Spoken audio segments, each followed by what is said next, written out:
PCC chief Deepak Baij ने कहा कि आदिवासी नेताओं को टारगेट किया जा रहा है। सबसे पहले ईडी जांच करती है, फिर उसे ईओडब्ल्यू जांच करती है, उसके बाद अब एजेंसियां नक्सली कनेक्शन ढूंढ रही है। जबकि सरकार की गलत नीतियों के खिलाफ जन मुद्दों को लेकर जब भी हमने आवाज उठाई है, तब सरकार हमारे नेता को डरा धमका कर जेल में भेजने का काम करती है।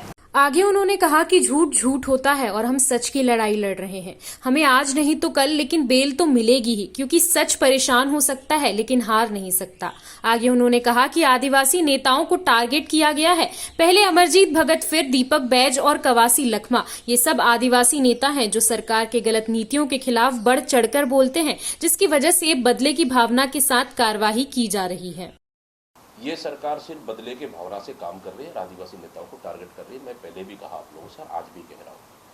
अमरजीत भगत के आप रेड करते हैं, फिर उसके बाद आप कवासी लखमा को जेल में आप डाल देते हैं।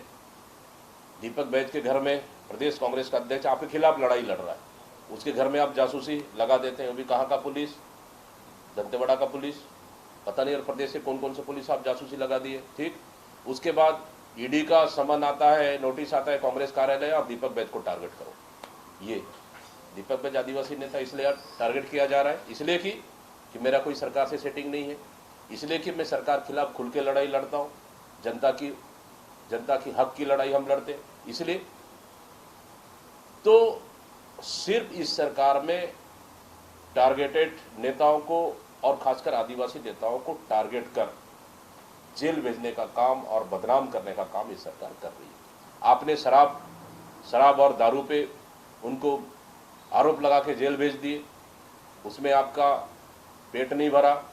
अब नक्सली कनेक्शन जोड़ रहे हैं, ताकि ये कल कवासी लखमा ने उस बात को कहा भी है हम लोगों से कि अब तो न्यायालय का मामला है, फैसला तो न्यायालय करेगी, अदालत करेगी।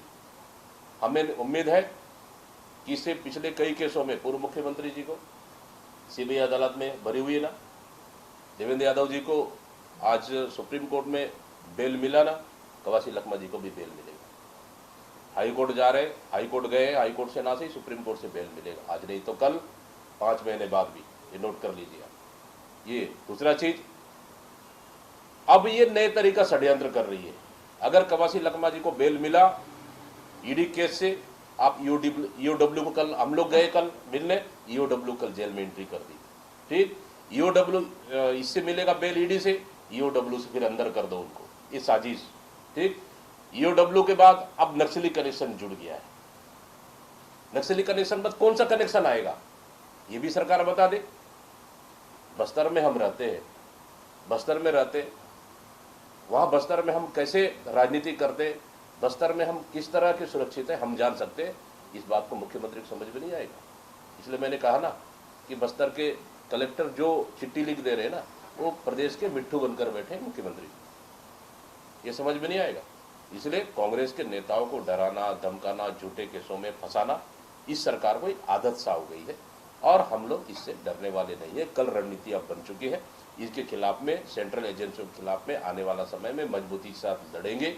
ये कल हमारी तय हो चुकी है, पहला चीज। और जहां जहां आवश्यकता पड़ेगा, संगठन में कमजोर परफॉर्मेंस है, वहां पे आवश्यकता अनुसार बदलाव भी करेंगे। हम लोगों ने सभी नेताओं में आपसी सहमति से कल आने वाला 9 महीने का रोड मैप हम जल्द ही तैयार करेंगे, और सरकार के खिलाफ हमारी लड़ाई आक्रामक रूप से जनता के हित में, जनहित में हमारा लड़ाई होगी। CCN शार्क न्यूज के लिए ब्यूरो रिपोर्ट।